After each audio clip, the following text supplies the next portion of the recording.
Hello दोस्तों। कैसे हैं आप लोग? तैयारी आपकी चल रही होगी, एग्ज़ाम बहुत करीब है।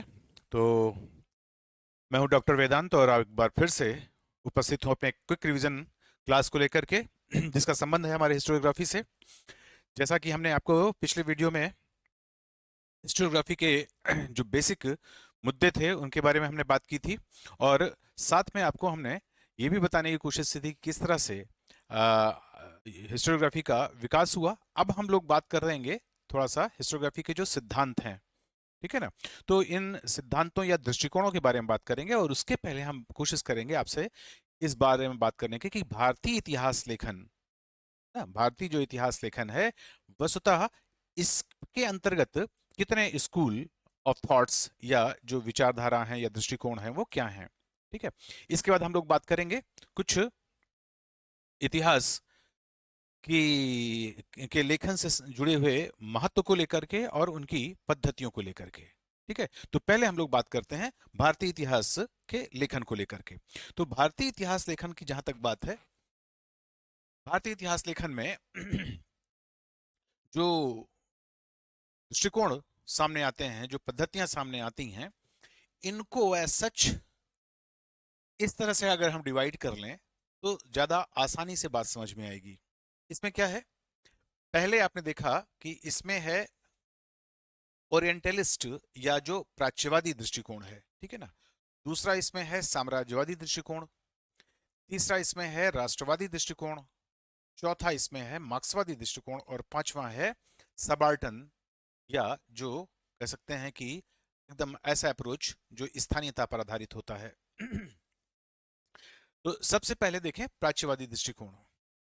जैसे जैसे भारत में जो ब्रिटिश साम्राज्यवाद और उपनिवेशवाद है वो यहाँ पर अपने आप को विस्तारित करता चला गया, और जो औपनिवेशिक विद्रोहन है वो सघन होता गया, वैसे वैसे इतिहासकारों, जो खासतौर से जो यूरोपीय इतिहासकार थे, उन इतिहासकारों के सामने एक बहुत बड़ी चुनौती आ रही थी कि वो भारत में अपने उपनिवेश को किस तरह से न्यायोचित, औचित्यपूर्ण, यानी किस तरह से वो अपने साम्राज्यवाद को, अपने साम्राज्यवादी विस्तार को किस तरह से जस्टिफाई करें, है ना, किस प्रकार से न्यायोचित आधार प्रदान कर सकें, उसको नैतिक आधार प्रदान कर सकें। ठीक है ना। तो यहां पर इसी बात का आपको ध्यान रखने के लिए उन्होंने सबसे पहले तो ये इल्जाम लगाया कि वास्तव में भारतीयों का अपना कोई इतिहास नहीं है, क्योंकि भारत कोई एक, कह सकते हैं ना, संगठित या एकीकृत कोई एक भौगोलिक इकाई ना होकर के वो एक सिर्फ ज्योग्राफिकल एक्सप्रेशन है ना, एक भौगोलिक अभिव्यक्ति है, वो एक राष्ट्रीय इकाई नहीं है। ठीक है? इसी बात को लेकर के जो यूरोपीय विचारक हैं या कह सकते हैं कि इतिहासकार हैं, उन्होंने भारत में स्पष्ट रूप से इसकी घोषणा कर दी कि भारत का जो है वो अपना कोई इतिहास लेखन नहीं था। ठीक है। अब वो था कि नहीं था, ये सब बातें डिटेल की हैं, ये सब हमने ऑफलाइन क्लासेस में बताई हैं, है ना। अभी हम फिलहाल जिसकी बात कर रहे हैं वो सिर्फ अप्रोचेस की बात कर रहे हैं। तो उन्हीं में एक थे मिस्टर विलियम जोन्स। नाम सुना होगा आपने इनका, विलियम जोन्स। इन्होंने 1784 में कलकत्ता में एशियाटिक सोसाइटी की स्थापना की थी। ठीक है। आप इसको एक बार देख लें, इसके बाद हम एक एक करके इसको डिटेल करेंगे, तब आपको समझ में आएगा। हमने आपको बताया कि भारतीय इतिहास लेखन में प्राच्यवादी या ओरिएंटलिस्ट अप्रोच, साम्राज्यवादी या इंपीरियलिस्टिक अप्रोच, इसको कैम्ब्रिज स्कूल भी कहा जाता है। कैम्ब्रिज स्कूल ऑफ थॉट के अलावा यहाँ पर जो उसकी प्रतिक्रिया भारतीयों में हुई वो नेशनलिस्ट अप्रोच के रूप में हुई। फिर नेशनलिस्ट अप्रोच से इतिहास लेखन आगे बढ़ता रहा, फिर मार्क्सवादी अप्रोच सामने आ गया, कुछ मार्क्सिस्ट जो तरीके हैं उनके माध्यम से इतिहास लिखा जाने लगा, और उसके बाद फिर सबाल्टर्न दृष्टिकोण की शुरुआत वो 1980 के दशक में खासतौर से रंजीत गुहा और ज्ञान प्रकाश ने शुरुआत की थी। ठीक है। तो इसके आगे की जो चीजें हैं उसमें हम एक एक करके बात करते हैं। जैसे सबसे पहले हम बात करेंगे प्राच्यवादी या ओरिएंटलिस्ट अप्रोच की। ठीक है ना। तो प्राच्यवादी या ओरिएंटलिस्ट अप्रोच, ये इसकी जो शुरुआत है वो बेसिकली मानी जाती है विलियम जोन्स से, है ना। तो विलियम जोन्स, इन्होंने क्या किया था, इन्होंने जो पूर्वी दुनिया है है ना, खासतौर से जो भारत का जो इतिहास रहा है, खासतौर से संस्कृत और या उससे जुड़े हुए जो अरबिक और पर्शियन लिटरेचर रहे हैं, इनको लेकर के शोध और ट्रांसलेशन की शुरुआत की। और उसके लिए स्थान क्या बनाया उन्होंने? उन्होंने बनाया एशियाटिक सोसाइटी। ठीक है ना। ये एशियाटिक सोसाइटी की स्थापना कब की गई थी? ये हुई थी 1784 में कलकत्ता में। ठीक है ना। इन्हीं विलियम जोन्स ने खुद अभिज्ञान शाकुंतलम और मनुस्मृति जैसे जो ग्रंथ हैं, भारतीय ग्रंथ हैं, इनका अंग्रेजी में अनुवाद किया था। ठीक है ना। लेकिन इन अनुवादों में सबसे पहले गीता का अनुवाद किया गया था, और गीता का जो अनुवाद है वो विल्किंस ने किया था। है ना। गीता का अनुवाद सबसे पहले किसने किया? विल्किंस ने अंग्रेजी में अनुवाद किया था, सैक्रेड बुक ऑफ ईस्ट के रूप में। और यही सबसे पहला अनुवाद है, ये हुआ था 1785 में। ठीक है। बाकी जो अभिज्ञान शाकुंतल है, मनुस्मृति है, हितोपदेश है, पुराण है ना, मैक्स मुलर एक साहब थे, उन्होंने जर्मन विद्वान थे, उन्होंने वेदों का किया, अनुवाद किया। तो ये सब बाद में अनुवाद होते रहे। ये सब एशियाटिक सोसाइटी के तत्वावधान में इस तरह का अनुवाद बढ़े। इनमें से हमने ये सवाल इसलिए बताया क्योंकि ये आपको मॉडर्न हिस्ट्री में भी फायदेमंद होता है। अक्सर पूछा जाता है कि अंग्रेजी में संस्कृत से अंग्रेजी में जो पहला अनुवाद है ना, वो किस ग्रंथ का हुआ। उसमें ये सारे नाम होते हैं, मनुस्मृति का, अभिज्ञान शाकुंतल, या ये हो गया गीता, है ना, हितोपदेश, पुराण, वेद। सबसे पहले गीता का अनुवाद किया गया। ठीक है ना। तो ये चीज ध्यान रखिएगा। अब इसमें जितने भी नाम आते जा रहे हैं, जैसे विल्किंस हुआ, है ना, विल्सन हुआ, ये सारे के सारे जो लोग हैं, ये सभी प्राच्यवादी विद्वान माने जाते थे। तो ये सभी जेम्स प्रिंसेप हुए, ये सभी प्राच्यवादी विद्वान माने जाते हैं। और जेम्स प्रिंसेप के बारे में आपको जैसे कि पता ही है कि वो, उन्होंने जो अशोक के इंस्क्रिप्शंस हैं उनको पढ़ा, तो उन्होंने भारतीय इतिहास के जो स्रोत हैं सच इनकी स्थापना करने की कोशिश की। और उनका जो नजरिया है वो एक तरह से कह सकते हैं कि भारतीय इतिहास, भारतीय समाज और भारतीयों और भारतीय जो अकाउंट्स थे, जो के एविडेंस थे, उनके प्रति सहानुभूतिपूर्ण था। इसी की प्रतिक्रिया यूरोपियन विद्वानों में ही जो हुई, वो कैम्ब्रिज स्कूल के नाम से जानी जाती है। ठीक है ना। जो कैम्ब्रिज स्कूल ऑफ थॉट है, या जिसको हम, है ना, कहते हैं साम्राज्यवादी इतिहास लेखन, इसे साम्राज्यवादी इतिहास लेखन के रूप में इसकी शुरू, इसका जो इसकी प्रतिक्रिया हुई। ठीक है ना। तो इसका मतलब हुआ कि इस प्राच्यवादी के बाद डेवलपमेंट किसका हुआ? वो हुआ कैम्ब्रिज स्कूल ऑफ हिस्टोग्राफी का। ठीक है।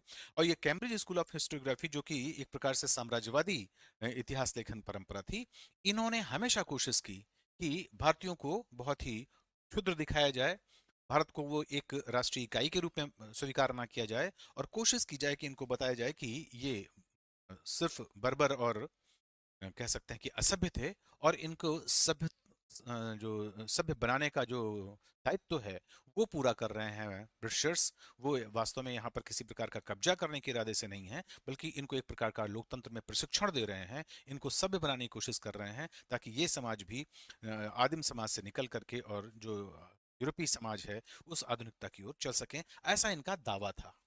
ठीक है ना। इसी प्रकार के दावे को लेकर के जिन लोगों ने इस पे काम करने की कोशिश की, है ना, उनमें सबसे पहले एक महत्वपूर्ण थे जेम्स मिल। ना, अब जेम्स मिल साहब ने भारत का इतिहास लिखा, और उन्होंने ही भारतीय इतिहास को हिंदू काल में, मुस्लिम काल में और क्रिश्चियन काल में विभाजित किया। और यहाँ पर ध्यान रखना है कि मजे की बात है कि जेम्स मिल कभी भी भारत नहीं आए, और उन्होंने भारत से दूर रह करके, जबकि आपको मालूम है ना कि ये उपयोगितावादी थिंकर माने जाते हैं, तो उन्होंने भारत से दूर रह करके ही भारत के बारे में उन्होंने जो लिखा, तो स्वाभाविक है कि किस आधार पर लिखा होगा? जो लोग यहाँ से नौकरी करके वापस ब्रिटेन वापस गए थे ना, उनके अकाउंट्स को लेकर के, जो लोग जो सरकारी डॉक्यूमेंट्स थे उनके आधार पर, तो कुल मिलाकर के इन्होंने वही उन्हीं स्रोतों पर अपना ध्यान कंसंट्रेट किया, जिन स्रोतों को वहां पर। लेकिन हाँ, ये जरूर बात है कि जेम्स मिल ने भारत का जो है वो ओवरऑल एक इतिहास लिख करके किया, और इसी को आगे फिर वी ए स्मिथ ने बढ़ाया, और अर्ली हिस्ट्री ऑफ इंडिया जैसा जो ग्रंथ है, उन्होंने 1901 में जो प्रकाशित हुआ था वो सामने आया। ठीक है। लेकिन यहां पर कहना यह है कि इस प्रकार के जो इतिहास लेखन है, इस इतिहास लेखन में सीधा सीधा मकसद हुआ करता था कि किस तरह से भारत में जो ब्रिटिश आधिपत्य है उसको एक जस्टिफाइड आधार, उसको एक न्यायोचित या औचित्यपूर्ण ढंग से समझाने की कोशिश दुनिया के सामने की जाए। अब स्वाभाविक है कि इस प्रकार के इतिहास लेखन में जो भारतीय परंपरा की चीजें थीं, जो भारतीय गौरव, प्राचीन भारत का जो गौरव था, वो सब का सब एक प्रकार से उन्होंने उसका अपहरण कर लिया था। इसी की जो प्रतिक्रिया है वो भारतीय विद्वानों में हुई, और यहां से जो भारतीय विद्वानों ने अपना इतिहास लिखा वो है तीन प्रकार का। एक तो हो गया आपका राष्ट्रवादी अप्रोच, राष्ट्रवादी के बाद फिर यही हो जाएगा मार्क्सवादी में कन्वर्ट हो जाएगा, और फिर उसके बाद 1980 के दशक के बाद जो है वो सबाल्टर्न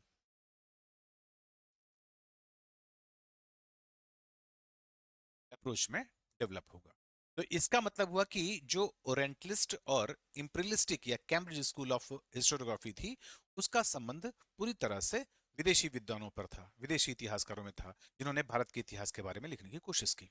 ठीक है। जबकि राष्ट्रवादी, मार्क्सवादी और सबाल्टर्न जो अप्रोच है, ये विशुद्ध भारतीय अप्रोच है। तो इसमें सबसे पहले जो राष्ट्रवादी अप्रोच सामने आया, वो स्वाभाविक है कि जो साम्राज्यवादी अप्रोच चल रहा था अंग्रेजों का, जिसमें कि वो भारत को बिल्कुल श्रीहीन बता रहे थे, गौरवहीन बता रहे थे, जो भारतीयों को असभ्य बता रहे थे, कह रहे थे इनको इतिहास लिखना अपना नहीं आता, इनका कोई इतिहास ही नहीं है, ये खुद अपने आप में एक राष्ट्रीय इकाई नहीं है, इस तरह की जो बातें हुआ करती थी राष्ट्र साम्राज्यवादियों के द्वारा, उसी को राष्ट्रवादियों ने काटने की कोशिश की। और राष्ट्रवादियों ने इसकी जगह पर जो भारत का गौरवशाली इतिहास था उसकी पुनर्प्रतिष्ठा करने की कोशिश की, और इस प्रकार का जो काम है वो खासतौर से आरजी भंडारकर, जस्टिस रानाडे, है ना, केपी जायसवाल,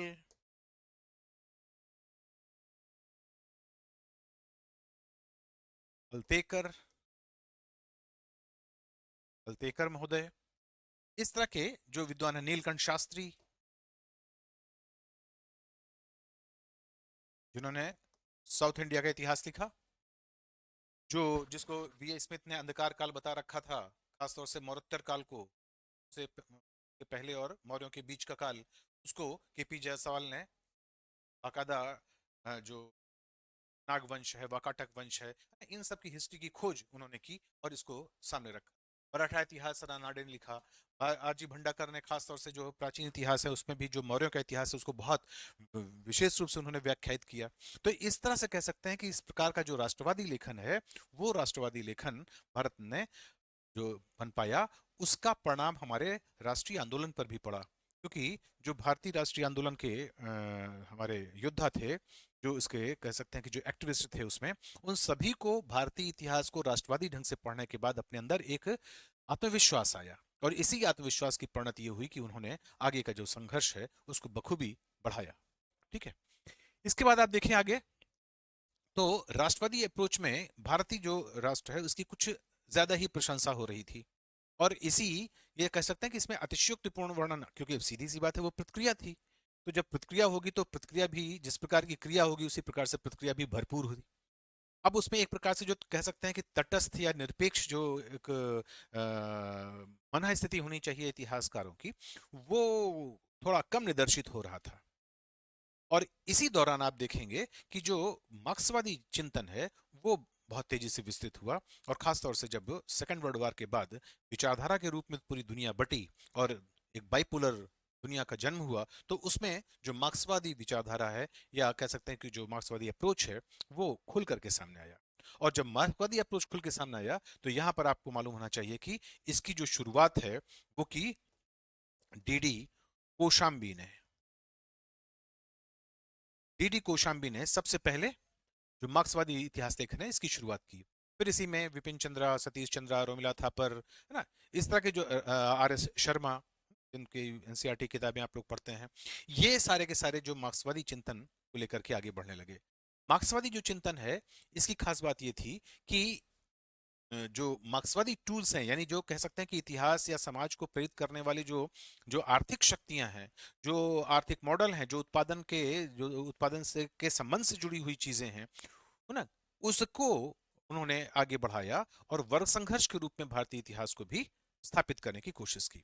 हाँ, यहाँ एक बात जरूर ध्यान रखे रहिएगा, क्योंकि ये सवाल इस तरह से बन सकता है कि मार्क्सवादी बातों को लेकर के वो चले, द्वंद्वात्मक भौतिकवाद, वर्ग संघर्ष, है ना, इस तरह की चीजें लेकर चलें, सामाजिक न्याय की बातें करें, है ना, लेकिन उसमें अगर एक पॉइंट ये डाला जाए कि क्या मार्क्सवादी इतिहास लेखन में जो मार्क्सवादी लक्ष्य था, यानी कम्युनिस्ट सोसाइटी का, क्या वो भी था, तो ध्यान रखिएगा कि इससे आप मना कर दीजिएगा। क्योंकि भारतीय इतिहास लेखन परंपरा में, यानी इंडियन जो हिस्टोरियोग्राफी है, इसमें मार्क्सवादी अप्रोच मार्क्स के टूल्स का तो प्रयोग करता है, मार्क्स की प्रविधि का प्रयोग करता है, मार्क्स द्वारा बताई गई जो तकनीक है उसके आधार पर इतिहास की एनालिसिस तो करता है, लेकिन जो मार्क्सवाद का लक्ष्य है, यानी कम्युनिस्ट सोसाइटी की स्थापना करना, उससे भारतीय इतिहासकारों ने अपना पल्ला झाड़ लिया था।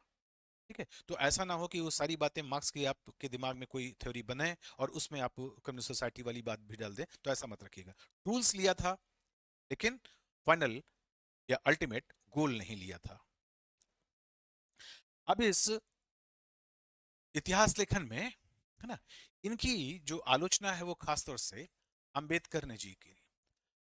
डॉक्टर अंबेडकर ने कहा कि चाहे वो राष्ट्रवादी इतिहास लेखन रहा हो और चाहे वो मार्क्सवादी इतिहास लेखन रहा हो, दोनों की खास बात यह रही कि राष्ट्रवादी इतिहास लेखन में वो एक प्रकार से इतिहास अभिजनों का हो गया, जो अभिजात वर्ग हैं, जिनको हम कुलीन वर्ग कहते हैं, आजकल की शब्दावली में कहें जो सवर्ण जाति का, या उसमें भी जो खासतौर से राजन्य जाति है, जो जो शासन में राजकाज चलाती थी, शासन प्रशासन में भाग लेती थी, केवल उन्हीं जातियों का उसमें उल्लेख हुआ, केवल अभिजनों का उल्लेख हुआ है। उसमें जो आम जनता है, या जो कह सकते हैं कि जनसाधारण है ना, उसको बहुत ज्यादा उजागर नहीं किया गया, उस पर बिल्कुल बल नहीं दिया गया।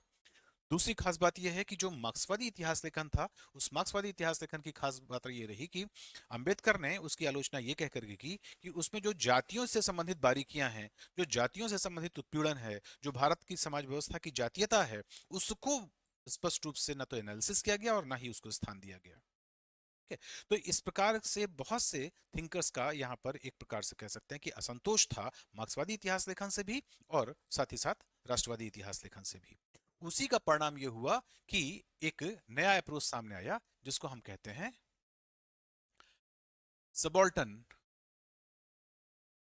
अप्रोच।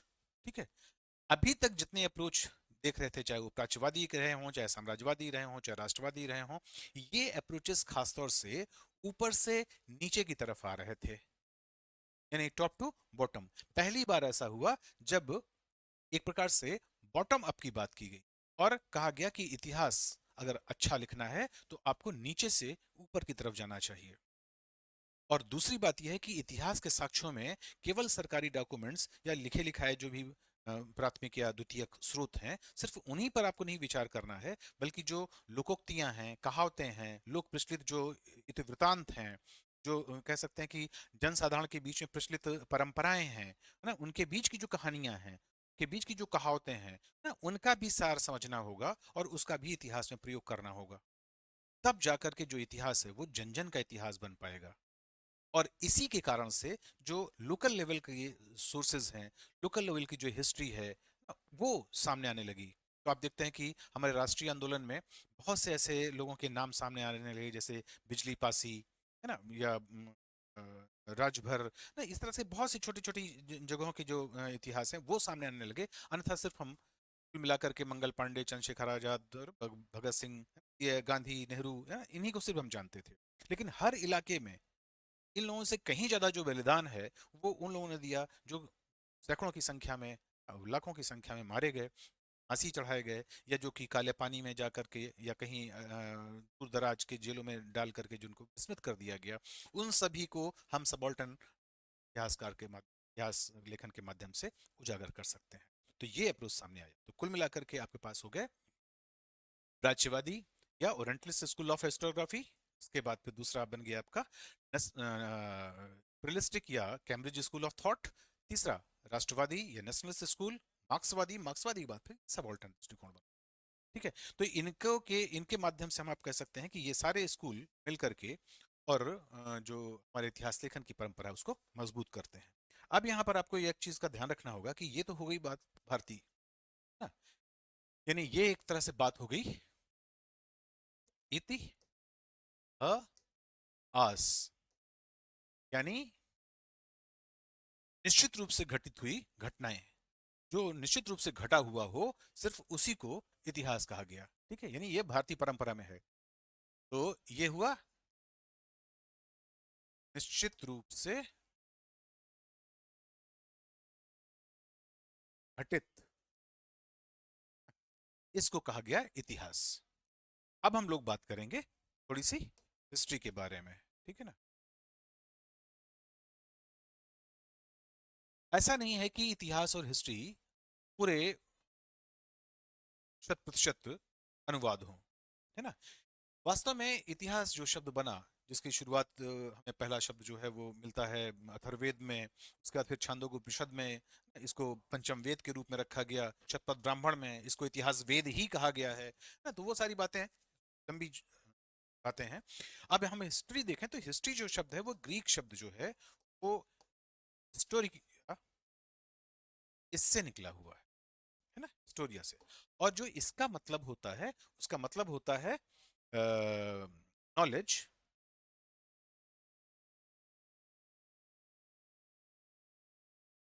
फ्रॉम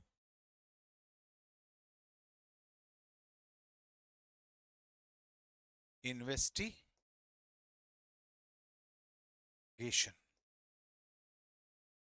मतलब जांच, इंक्वायरी, इन्वेस्टिगेशन के माध्यम से प्राप्त होने वाला ज्ञान, ठीक है ना। ऐसा नॉलेज, ऐसी ऐसा ज्ञान या ऐसी नॉलेज जिसको कि हमने कहाँ से अर्जित किया हो, वो इन्वेस्टिगेशन से, इंक्वायरी से किया हो, जजमेंट से किया हो, उसके माध्यम से जो ज्ञान प्राप्त होता है उसको स्टोरिया कहा गया। इसके माध्यम से और इसके आधार पर जो हमारे यूरोपीय संदर्भ में माने जाते हैं वो हेरोडोटस माने जाते हैं, हिस्टोरिका लिखी थी। तो हेरोडोटस प्राचीनतम इतिहासकार या कह सकते हैं कि इतिहास के जनक वो यूरोपीय परंपरा में माने जाते हैं। इसके बाद इसको डेवलप किया था वो 5वीं शताब्दी में, खासतौर से जब ईसाई प्रकार का इतिहास लेखन होना शुरू हुआ। तो एक थे सेंट ऑगस्टाइन, है ना। ये कब के हैं? 5th सेंचुरी, 5th शती ईसवी के। तो सेंट ऑगस्टाइन, इन्होंने अपना जो इतिहास है वो खासतौर से लिखा ना। और इनके किताब का जो नाम था वो था city of God, city of God. और इसमें उन्होंने पहली बार जो खासतौर से रोमन साम्राज्य का इतिहास है ना, उस पूरे रोमन साम्राज्य के इतिहास को इन्होंने 6 युगों में बांटा। कितने एरा में बांटा? 6 एरा में बांटा, 6 युगों में बांटा था, है ना। एक काम तो इन्होंने ये किया, सिटी ऑफ गॉड में इन्होंने पूरे इतिहास को 6 युगों में बांटा। और दूसरा काम इन्होंने ये किया था कि इन्होंने जो रोम पर गोथिक्स जो लोग हैं, गोथ हैं, उन्होंने जब हमला करके रोम को लूट लिया और उसका पतन हो गया, तो उस रोमन पतन के पीछे, यानी रोम साम्राज्य के डिक्लाइन के पीछे, उन्होंने ये माना कि जो ईसाई धर्म है उसको जो कंस्टेंटाइन ने राजधर्म के रूप दे दिया था वहां पर, उसी का परिणाम ये हुआ कि जो रोमन एम्पायर है वो समाप्त हो। ठीक है, तो इस तरह की बात सेंट अगस्टाइन ने की और उन्होंने पूरे इतिहास को 6 हिस्सों में डिवाइड किया था। ये जो हिस्से थे वो खासतौर से जो मिथोलॉजी है ईसाई धर्म की या टेस्टामेंट की, उससे जुड़े हुए थे। जैसे कि इन्होंने कहा था कि एकदम आदम और हव्वा के समय से लगा करके और उसके बाद जो बाइबल में एक जल प्रलय की बात की गई है, वहां तक का इतिहास पहला युग है। फिर जो जल प्रलय है, उस जल प्रलय से लगा करके और अब्राहम तक दूसरा युग था, अब्राहम से लगा करके दाऊद तक तीसरा युग था। फिर दाऊद के बाद उन्होंने कहा कि वहां से बेबीलोनिया तक जो उन्होंने एक्सोडस किया, वहां तक उन्होंने जो एक प्रकार से अपना वनवास किया, निर्वासन किया, वो एक्सोडस, वो इनका चौथा युग था। फिर स्कॉडक्स से ईसा मसीह तक के जन्म तक, है ना, ये ईसा मसीह तक, ये पांचवा था। और फिर पहले ईसा मसीह से दूसरे ईसा मसीह के आने तक जो छठा युग है। इस तरह से इन्होंने 6 युगों का डिवीजन किया था। अब हम ये देखते हैं कि इसके बाद जो पुनर्जागरण का एरा आया, तो पुनर्जागरण के एरा में कई साहित्यकार सामने आए। और उन साहित्यकारों ने जो परंपरागत यूरोपीय इतिहास का जो धार्मिक पहलू था, तो कह सकते हैं कि एक प्रकार से धर्म की चाशनी में लपेट करके जो वहां पर इतिहास का लेखन हुआ करता था, कि चर्च और राज्य में अंतर नहीं था, any separation between church and state, उसका परिणाम यह हो रहा था कि इतिहास लेखन से वो चर्च या पोप के प्रशंसा में, या ईसाई धर्म के, खासतौर से जो कैथोलिक धर्म था उसके प्रशंसा में हो रहा था। और वो काफी कुछ उन्हीं की इच्छा पर था और उन्हीं के आधार पर तय होता था। लेकिन जब भौगोलिक खोजें हुई और धीरे धीरे जो रेनेसां का टाइम आना शुरू हुआ, तो 14वीं शताब्दी से ही अगर हम देखना शुरू करें, तो कुछ विद्वान सामने आते हैं। तो हम देखेंगे जरा सा कि पुनर्जागरण के विद्वान कौन कौन से हैं। तो पुनर्जागरण के विद्वानों में सबसे जो पहला नाम आता है, वो आता है पेट्रार्क का, है ना, ये एक इटालवी था पेट्रार्क। ये एक कवि था, इसने तमाम छोटे छोटे सोनेट्स लिखे थे। ये अपने सोनेट्स के लिए, यानी लघु कविताओं के लिए जाना जाता था। सोनेट कहते हैं छोटी कविताओं को, सोनेट यानी छोटी कविताएं, लघु कविताएं, इनके लिए जाना जाता था। और स्कैटर्ड राइम्स के नाम से इसकी सारी सारी कविताओं का संग्रहण किया गया था। तो पेट्रार्क पहला आदमी था जिसने कि जो भौतिकवादी दुनिया है ना, बजाय धार्मिक दुनिया के, जो भौतिकवादी दुनिया है, आम जनता है, आम समाज है, इसकी एनालिसिस करना शुरू किया, इसको उसने अपने गीतों में गाया। तो पेट्रार्क, और इसी के लिए इसको कहा जाता है कि ये सच्चे मायनों में पहला मानववादी था, है ना, ध्यान रखना है आपको। ये पहले क्या था, ये ह्यूमनिस्ट, मानववादी था। ठीक है, तो फादर ऑफ ह्यूमनिज्म या मानववाद का जो जनक है, वो पेट्रार्क को माना गया है। पेट्रार्क से पहले यद्यपि एक हुआ करते थे दाते, जिन्होंने डिवाइन कॉमेडी लिखी थी, लेकिन वो उतनी पॉपुलर नहीं हो पाई थी उस वक्त तक। तो जैसे जैसे समय बीता गया, दाते के डिवाइन कॉमेडी बहुत पॉपुलर हुई। इनकी भी जो पुस्तक थी, डिवाइन कॉमेडी, डिवाइन कॉमेडी, ठीक है ना, इन्होंने भी जम करके खिल्ली उड़ाई। खासतौर से जो स्वर्ग नर्क की बात करते थे, और जिस प्रकार के स्वर्ग में किस किस तरह की व्यवस्थाएं होती थी, नर्क में किस किस प्रकार के जो दंड हैं वो दिए जाते थे, जो परंपराएं प्रचलित थी, जो बातें कह सकते हैं कि प्रचलित थी, जो इस प्रकार के अंधविश्वास प्रचलित थे ईसाई धर्म में, वास्तव में उन्हीं के का जो उनके ऊपर व्यंग लिखने का काम डिवाइन कॉमेडी ने, तो पहले दाते हुए थे जिन्होंने ये इस प्रकार का दुस्साहस किया, लेकिन वो शुरू में पॉपुलर नहीं हो पाए, बाद में पॉपुलर हो पाए। फिर पेट्रार्क जो है वो पहले मानववादी के रूप में आया, यानी मानववाद का जनक रहा। और पेट्रार्क की तरह ही एक दूसरा व्यक्ति था, इरास्मस। इरास्मस इरास्मस जो है, ये हॉलैंड के थे, और इन्होंने भी मानववाद को लेकर के ही अपनी चीजें लिखी। तो इसका तो कि पेट्रार्क, इरास्मस, दाते, ये सभी महत्वपूर्ण थे। अगर इनको हम क्रम लगाएं, क्रोनोलॉजिकल ऑर्डर में करें, तो दाते नंबर 1 पर आएगा, पेट्रार्क नंबर 2 पे आएगा, और इरास्मस तीसरे नंबर, ठीक है ना। इन तीनों के अलावा जो पुनर्जागरण के दूसरे और लोग हुए, उनमें खासतौर से एक नाम बहुत ज्यादा आता है, वो है टॉमस मूर का। टॉमस मूर, इसकी किताब थी यूटोपिया। ध्यान रखिएगा, ये सारे सवाल लाने वाले हैं। ये सब जो किताबों के नाम बता रहे हैं, जिस तरह से हम क्रोनोलॉजिकल ऑर्डर बता रहे हैं, ये सब चीजें आने आ सकती हैं। इसको हम रखेंगे चौथे नंबर पर। टॉमस मूर, इन्होंने यूटोपिया लिखी, यानी एक आदर्श समाज कैसा होना चाहिए, एक परिकल्पित आदर्श समाज कैसा होना चाहिए। इस आदर्श समाज की जो परिकल्पना है, वो यूटोपिया में रखी।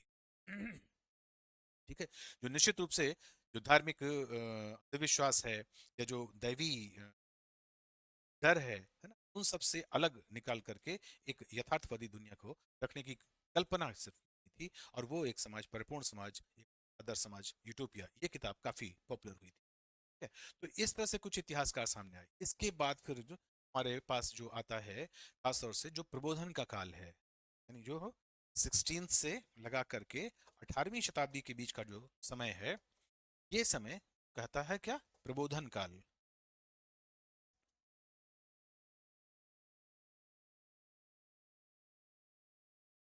धन या एरा ऑफ इनलाइटमेंट। तो इनलाइटमेंट का जो एरा है, प्रबोधन काल का ये इसको एक शब्द और भी देते हैं, ज्ञानोदय काल, है ना। तो ज्ञानोदय, प्रबोधन या एज ऑफ एनलाइटनमेंट, ये जो 16वीं से 18वीं शताब्दी के बीच है, यहाँ पर अनेक इतिहासकार और साहित्यकार हुए, जिनमें खासतौर से सोशल कॉन्ट्रैक्ट थ्योरी के जो जन्मदाता थे हॉब्स, लॉक और रूसो, ये हुए। ठीक है ना।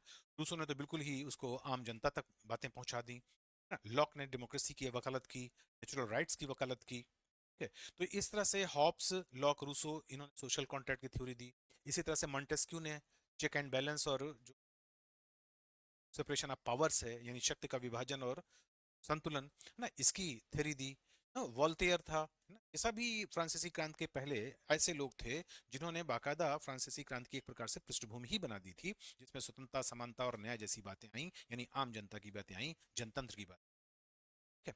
इसमें खासतौर से एक जो ट्रेंड है इतिहास लेखन के पॉइंट ऑफ व्यू से, वो ध्यान रखना है कि जब हम इनलाइटेंड एरा में पहुंचते हैं, प्रबोधन काल में पहुंचते हैं, 16वीं शताब्दी और उसके आगे इतिहास को बाकायदा एक विज्ञान के रूप में दी जाने लगी। यानी इतिहास को अब सिर्फ स्टाइन की तरह किसी धार्मिक बातों का सिर्फ एक स्तंभबद्ध वर्णन ना मान करके, बल्कि बाकायदा उसको एक विज्ञान का जो आधार है वो दिया जाने लगा था। ठीक है ना।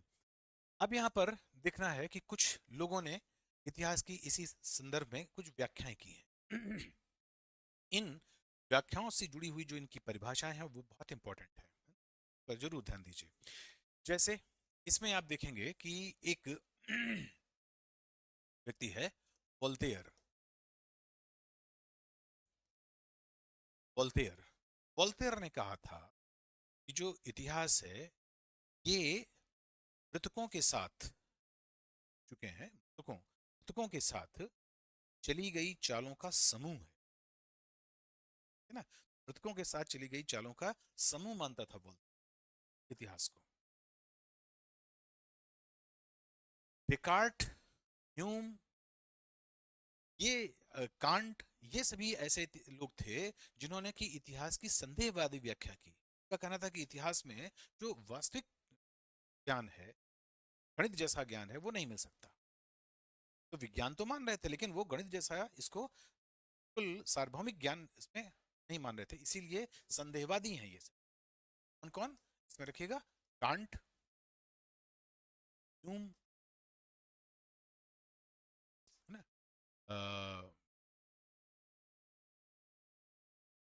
डेकार्ट, ये सभी इतिहास की कैसी व्याख्या करते हैं? संदेहवादी व्याख्या करते हैं।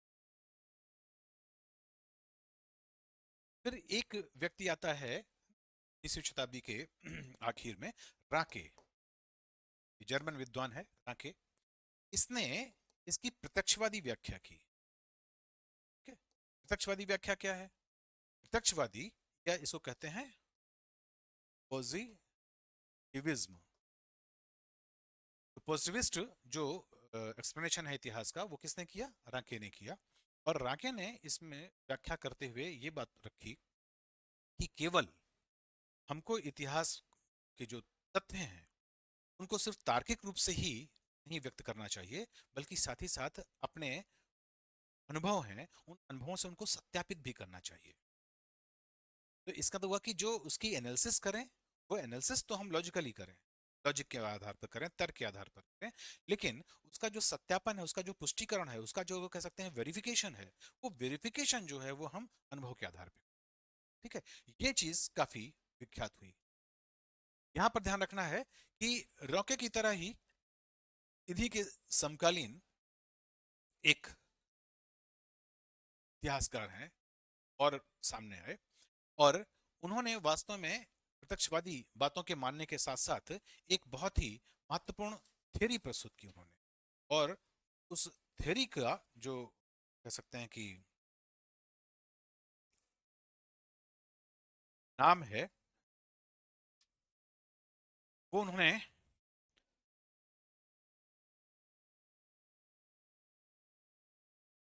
उसको हम लोग कह सकते हैं कि वो है स्वच्छंदतावादी।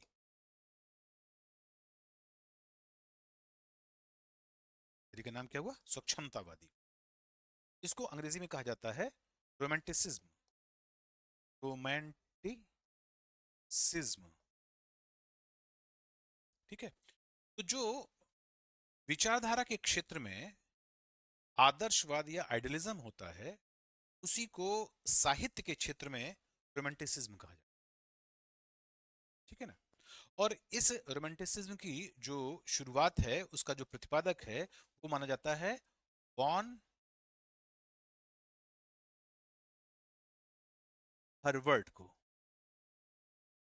वॉन हर्वर्ड जो है वो स्वच्छतावादी, स्वच्छंदतावादी, स्वच्छंदतावादी, क्षमता, रोमांटिसिज्म। इसी में नाम आगे आता है खासतौर से हीगल का भी। ठीक है, हीगल, क्रोचे, इस तरह के जो नाम हैं वो स्वच्छतावादियों में आते हैं। देख लीजिए, हीगल, क्रोचे, ये सभी स्वच्छतावादियों में, यानी रोमांटिस जो विचारधारा है ना, रोमांटिक स्कूल ऑफ हिस्टोग्राफी है, उसमें ये आते हैं। अब इन्हीं के साथ साथ अगर हम देखें तो एक व्यक्ति और हैं, वो है स्पेंगलर। स्पेंगलर, स्पेंगलर साहब ने इतिहास की एक चक्री थ्योरी बताई, साइक्लिक, CLI, साइक्लिक थ्योरी। चक्री थ्योरी का मतलब यह होता है कि जो भी व्यक्ति है, व्यक्ति का इतिहास है, वो वास्तव में कैसा है? वो एक चक्री ढंग से आगे बढ़ता है, चक्री ढंग से आगे बढ़ता है। और चक्री ढंग से जब वो आगे बढ़ता है तो वहां पर जो चक्र हैं किस प्रकार के हैं? इन्होंने बताया कि बात जो शुरू होती है वो निरंकुशता से शुरू होती है ना? निरंकुशता, निरंकुशता जो है यही आगे बढ़ करके वो राजतंत्र का रूप लेती, monarchy बनती। फिर जो ये राजतंत्र है ये टायरनी बन जाता है, यानी अत्याचारी शासन बन जाता है। फिर जो ये अत्याचारी शासन है, यही शासन आगे कन्वर्ट हो जाता है एरिस्टोक्रेसी में, अभिजात्य तंत्र में। और ये जो अभिजात तंत्र है ये आ जाता है ओलिगार्की में, यानी अल्पतंत्र में। और फिर ये अल्पतंत्र वो तंत्र में आता है, और फिर लोकतंत्र ही एक टाइम में भीड़ तंत्र बन करके और निरंकुशता को जन्म देता है।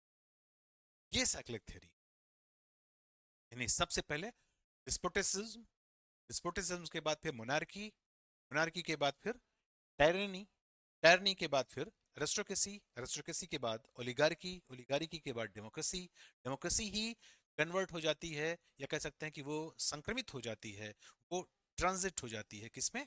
एक प्रकार के भीड़ तंत्र में या क्राउडोक्रेसी में। और क्राउडोक्रेसी फाइनली फिर एक प्रकार के डिस्पोसिज्म को जन्म देता है। तो ये कुल मिलाकर के इस थ्योरी को चक्री थ्योरी कहा जाता है। अब यहां पर ध्यान रखना है कि इस प्रकार की जो चक्री थ्योरी है, इस प्रकार का जो चक्री सिद्धांत है इतिहास का, इतिहास के इस चक्री चक्री इतिहास के सिद्धांत को न केवल स्पेंगलर मानते हैं, है ना, बल्कि इसी को टायनबी भी मानते। टायनबी ने भी चक्री सिद्धांत को ही मान्यता दी है। लेकिन स्पेंगलर का कहना है कि चक्री सिद्धांत यानी अपना चक्र पूरा करने के बाद जो इतिहास है, उस सभ्यता की जो मृत्यु है वो होना निश्चित होता है। यानी वहां पर एक बार सभ्यता समाप्त हो जाती है। सभ्यता इस प्रकार से साइक्लिक ढंग से घूमते हुए वो अंत में समाप्त हो जाती है। लेकिन टैनबी का कहना है कि इतिहास सभ्यता को चक्रीय ढंग से चलाता तो है, यानी जो चक्रीय ढंग से सभ्यताएं चल रही हैं उसी इतिहास उसका निदर्शन तो करता है, लेकिन सभ्यता समाप्त होगी, मर जाएगी, ये भी सकता है और नहीं भी हो सकता है। यानी जिस तरह से स्पेंगलर मानता है सभ्यता का अंत निश्चित है, टैनबी इससे सहमत नहीं। का कहना है कि सभ्यता का अंत निश्चित नहीं, संभव है हो भी जाए अंत और ना भी हो। यहाँ पर लगे हाथ इस बात का ध्यान रखे रहिए कि सभ्यता का अंत सुनिश्चित माना स्पेंगलर ने। इसी कारण से स्पेंगलर ने एक घोषणा की थी कि सन 2000 तक, 2000 एडी, यहां तक ये जो सभ्यता है ये समाप्त हो। और यही कारण है कि सन 2000 में एक अमेरिकन बेस्ड जापानी इतिहासकार फुकुयामा ने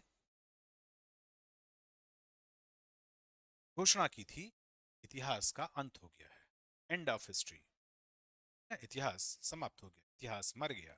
इस प्रकार की जो घोषणा फुकुयामा ने की थी वो कहीं ना कहीं स्पेंगलर से प्रभावित थे, लेकिन टैनबी से सहमत नहीं है। टैनबी स्पेंगलर की तरह ये तो मानता है कि सभ्यता का अपना चक्रीय इतिहास होता है, यानी साइक्लिक थ्योरी को स्वीकार करता है, लेकिन उस साइक्लिक थ्योरी पूरी होने के बाद, एक साइकिल पूरे होने के बाद सभ्यता समाप्त हो जाती है, इतिहास समाप्त हो जाता है, इससे सहमत नहीं टैनबी। ठीक है। इसी तरह से जो टैनबी है ये मार्क्स के विकासवाद को तो मानता है, लेकिन उसमें वो हीगल की तरह, हीगल इसका आदर्शवादी इतिहासकार है, तो हीगल की तरह जो आध्यात्मिक शक्तियां होती हैं ना,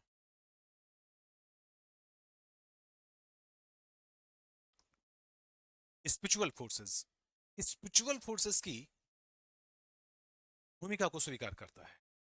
जबकि मार्क्स अपने विकासवाद में या इतिहास या सभ्यता के विकास में कभी स्पिरिचुअल फोर्स की नहीं बात करता, वो भौतिक द्वंद्वात्मकता की बात करता, वो एक प्रकार से मेटेरियलिस्टिक जो ड्यूलिज्म है ना, वो उसकी बात करता। तो इसका मतलब कि विकास, टैनबी को बीच में रख लें, टैनबी को बीच में रख करके पहले तो देखें कि स्पेंगलर की तरह वो साइकिल को मानता है, लेकिन साइकिल के अंत में सभ्यता मर जाएगी, इस बात को नहीं मानता है। दूसरी तरफ विकासवाद वो मार्क्स की तरह को स्वीकार करता है, लेकिन इतिहास के विकास में वो भौतिक शक्तियों का प्रयोग, यानी जो मार्क्सिस्ट टूल्स हैं उनका उपयोग नहीं करता, बल्कि जो हीगल के आदर्शवादी टूल्स हैं यानी स्पिरिचुअल पावर्स हैं, इनकी भूमिका को स्वीकार करता।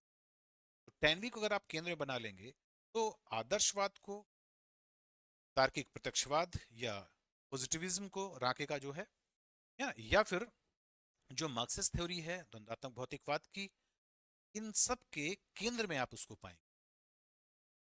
ठीक। और साथ ही साथ वो आदर्शवादी होने के कारण कहीं ना कहीं नजदीक पहुंच जाता है स्वच्छतावादी या रोमांटिक इतिहासकारों के भी। ये चीज दिमाग में रखिए। अब हम लोग एक सी परिप्रेक्ष्य में एक और महत्वपूर्ण बात करते हैं, और वो है कि आखिर इतिहास के पूरे लेखन में महत्व किसका है, फैक्ट्स का है या फिर जो एक प्रकार के उसके कार्य कारण की बातें होती हैं उसका है। तो यहां पर आपको हम दो शब्दों के साथ परिचय करवाते हैं। एक है पैराटैक्टिक,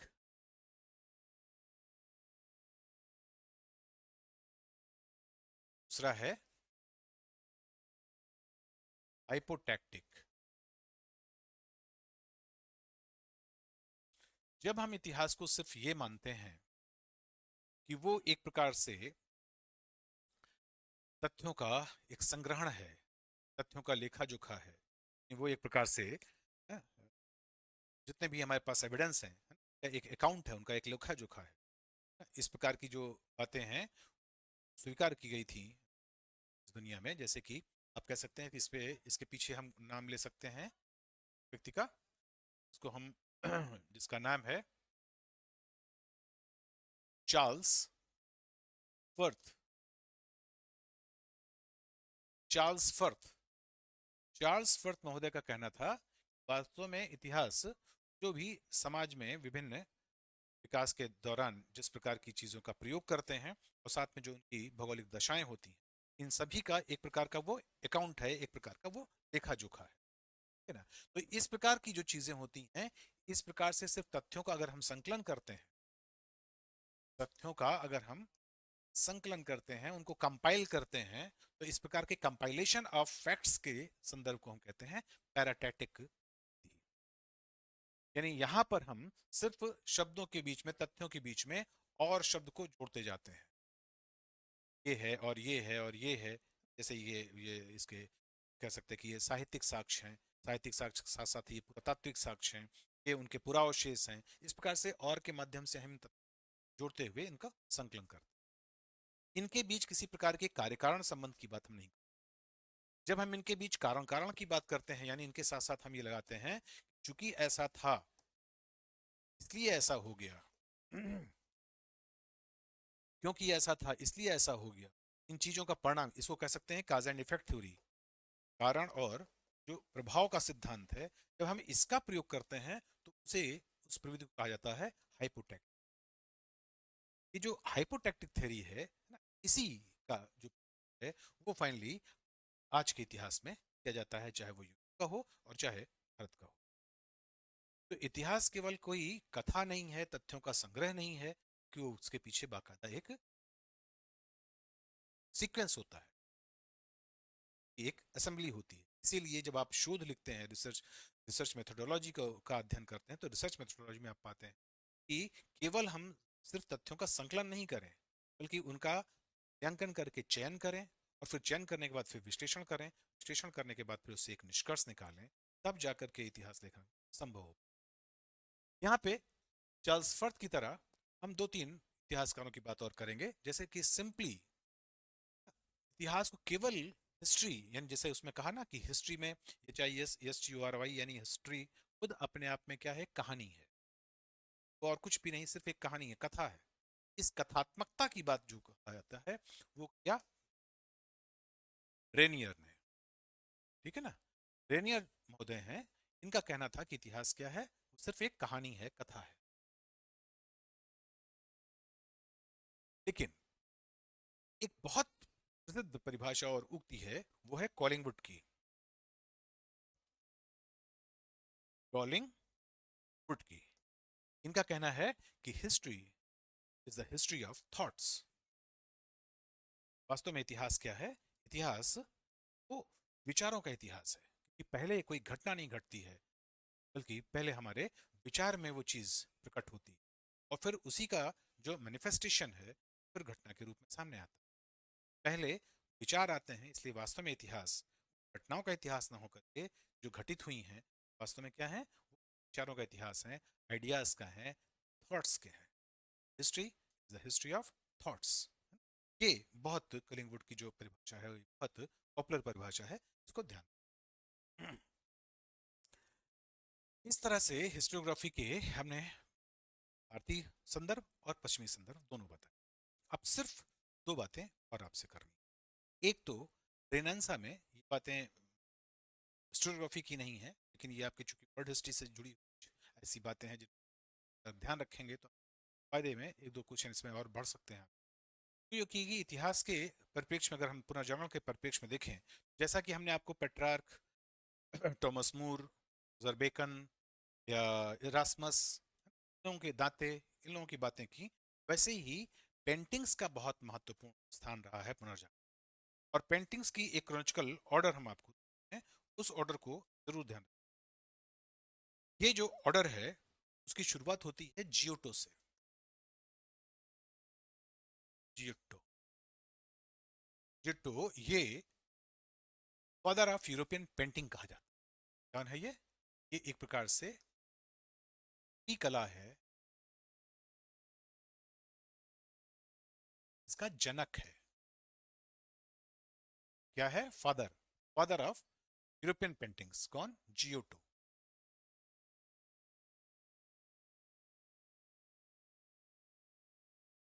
तो जियोटो का नाम जरूर ध्यान में रखे रहिएगा। और इसके बाद ट्राइंजेल को, ये भी एक बहुत महत्वपूर्ण फ्रा एंजिल्को। इसकी एक बहुत महत्वपूर्ण पेंटिंग है, कोरोनेशन ऑफ वर्जिन। पेंटिंग का नाम है coronation of virgin. Coronation of virgin. इसी से प्रेरणा लेकर के बाद में फिर मैडोना की जो मूर्तियां हैं वो चित्रित किया गया था। तो कोरोनेशन ऑफ जो वर्जिन है ये एक बहुत महत्वपूर्ण, ठीक है ना। यहाँ पर ध्यान रखिएगा कि इसमें जो सबसे प्रसिद्ध विद्वान है वो आप जानते ही हैं, वो क्या है, लियोनार्ड द विंची, ठीक है ना। लियोनार्ड द विंची की दो कृतियां बहुत ही इंपॉर्टेंट, एक लास्ट सपर, लास्ट सपर, और दूसरी मोनालिसा। मोनालिसा और लास्ट सपर बहुत ही इंपॉर्टेंट पेंटिंग्स हैं। अब इस लियोनार्ड दा विंची के बाद दो भाई थे, हर्बर्ट ऑन हर्बर्ट वॉन आइके, आइक,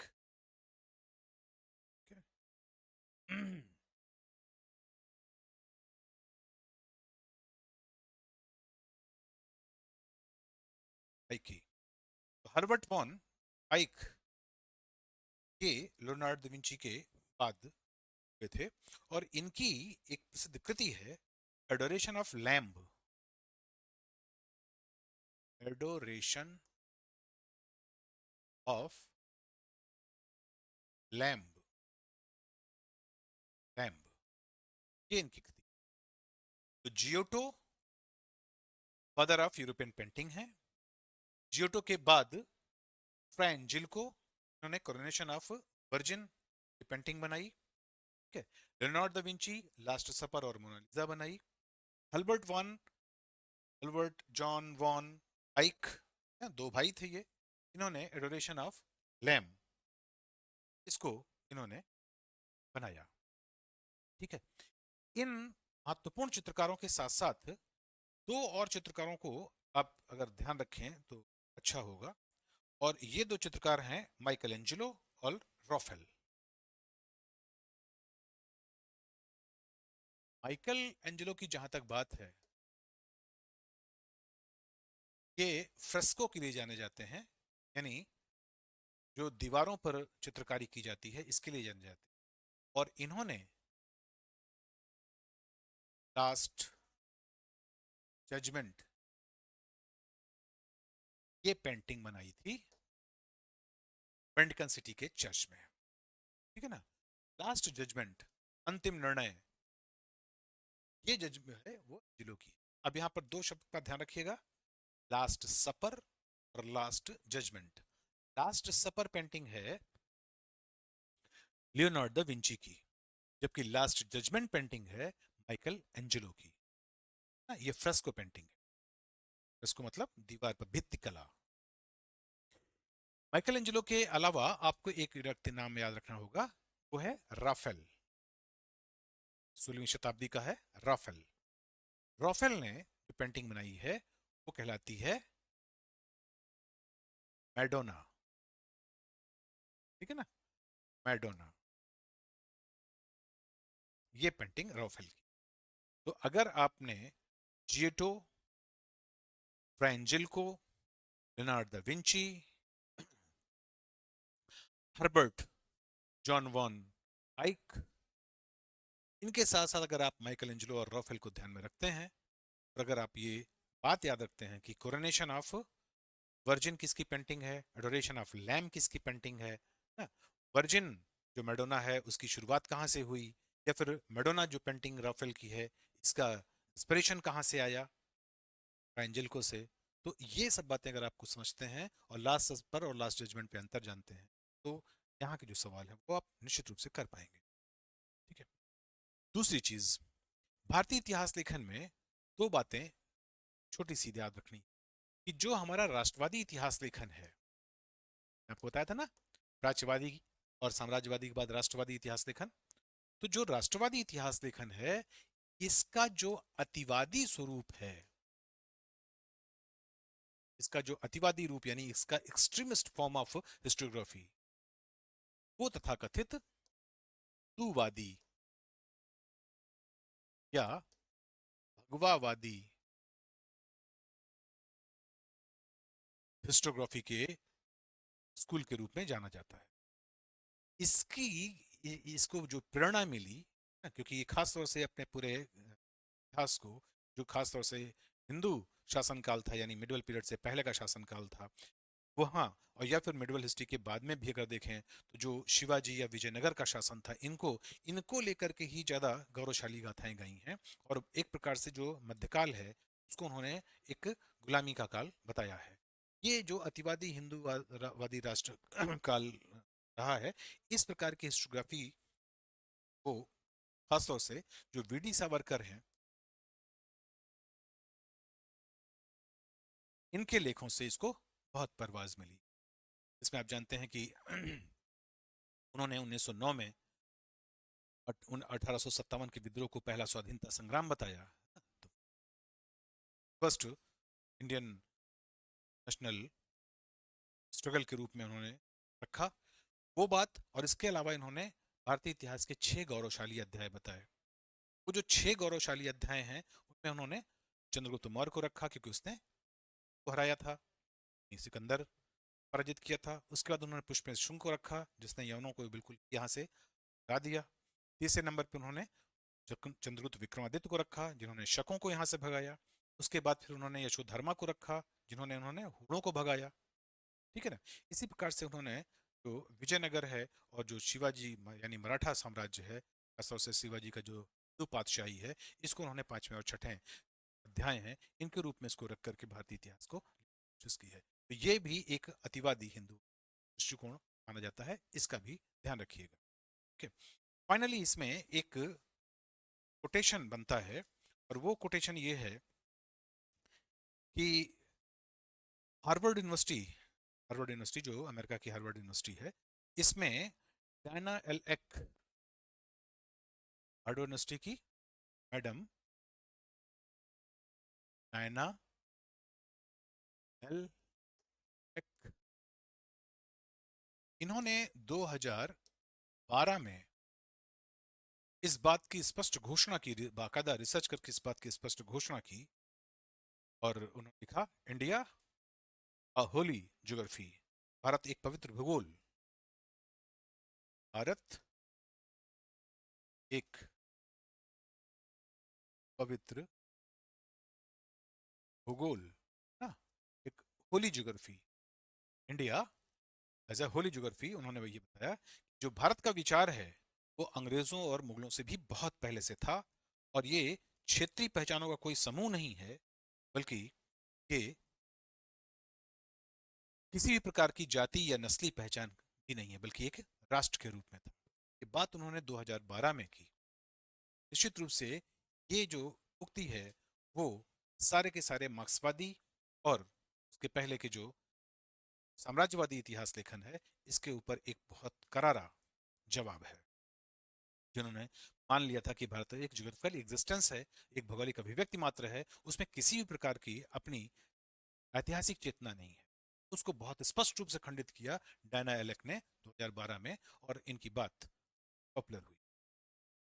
तो इस तरह की जो बहुत इंपॉर्टेंट बातें थी, उनको बहुत ही नटशेल में बहुत ही ज्यादा संक्षिप्त कहने की कोशिश की है, और इसी कारण से कुछ सीक्वेंस हैं वो इधर उधर हो भी सकते हैं, लेकिन उम्मीद है कि आप हमारी गुरु दायित्व को समझ रहे होंगे कि कम से कम शब्दों में, कम से कम समय में आपको ज्यादा से ज्यादा बताने की कोशिश कर रहे हैं, इसलिए ऐसा हो सकता है। लेकिन निश्चित रूप से जब कभी भी आप आगे जुड़ेंगे ऑनलाइन में या ऑफलाइन क्लासेस में, तो इस तरह की कोई भी समस्या आप नहीं पाएंगे, कि वहाँ पर ये सब चीज़ें हफ्तों में की जाती हैं, चीज़ आपको सिर्फ 1 घंटे में देने की कोशिश कर रहे हैं। इस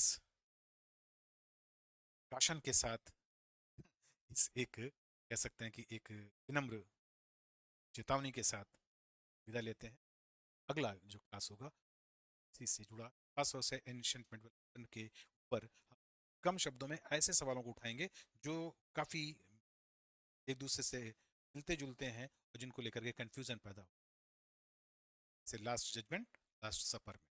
इसी तरह से इतिहास में देखिए, है ना, अवध किसान सभा या उत्तर प्रदेश किसान सभा, इस तरह के जो शब्द हैं इनको लेकर के हम अगले वीडियो, उम्मीद है आपको अच्छा लगेगा और साथ इस वीडियो ज़्यादा से ज़्यादा शेयर करेंगे, उसका आप तो ठीक है। आपका भाई अंत से आज्ञा लेता है।